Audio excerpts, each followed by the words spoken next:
dili sayon mag vlog. And lately na ako'y usa ka video nga niabot og 1 million sa ako ang Facebook page o diri sa TikTok.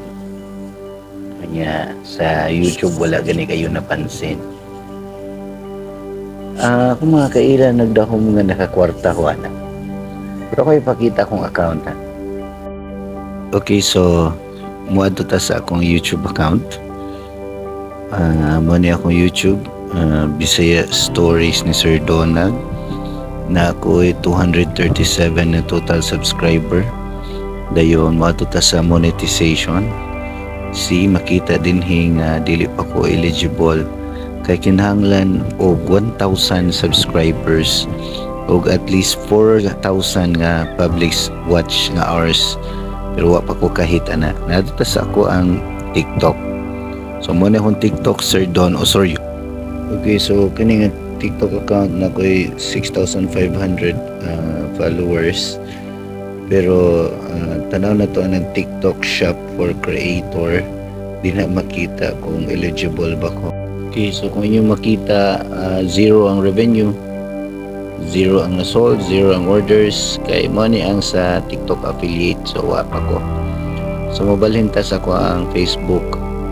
Kay money ako ang Sir Teacher magtutudlo ng account, monetization not available. Bisan ang stars not available.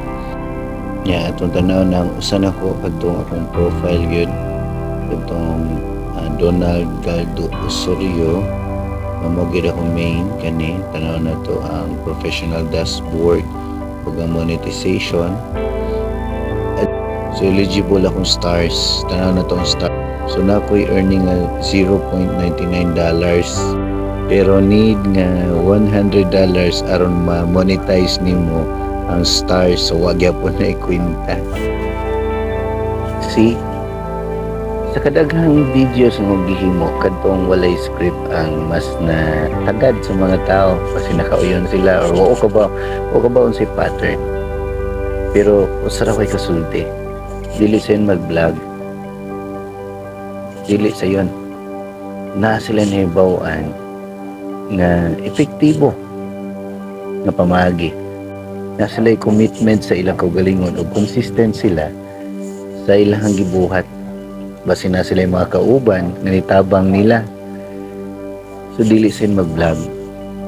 Yaay mo pagdahong na tanang post nga na nag-post sa Facebook, nag-post sa social media, nakakwarta na sila. Dili. Nanguban ganan lagi sila mag-post. Ganan lang sila i-share nila ilang ideas. Ganan lang sila nga malipay ang mga tao magtanaw nila. Ganan lang sila nga ipakita kung unsa ang ilahang, unsa sila, kung musayaw, kung mukanta, kung sa ilang gibuhat kada adlaw. Lahi tong mga tong daanay mga income, high level ko sila. Manang salud ko na nila. Kay kani ako ay buong lang ko, may dagan akong followers, pero sa TikTok naibot ko na 6,000. Nadto kong page nga na-hack, naibot na to 9,900 followers, pero sadly di na ako magamit. So nakoy nindot na intention, pero dili but pasabot na kinindot na intention maka monetize ka. Kay ang gi-after sa social media kanang daghang mo tanaw sa yung video. So gani basin gani walay mo tanawan ni. So ganan lang ko nga ipabalo na dili sa mag-vlog, dili sa yun, walay sa yun.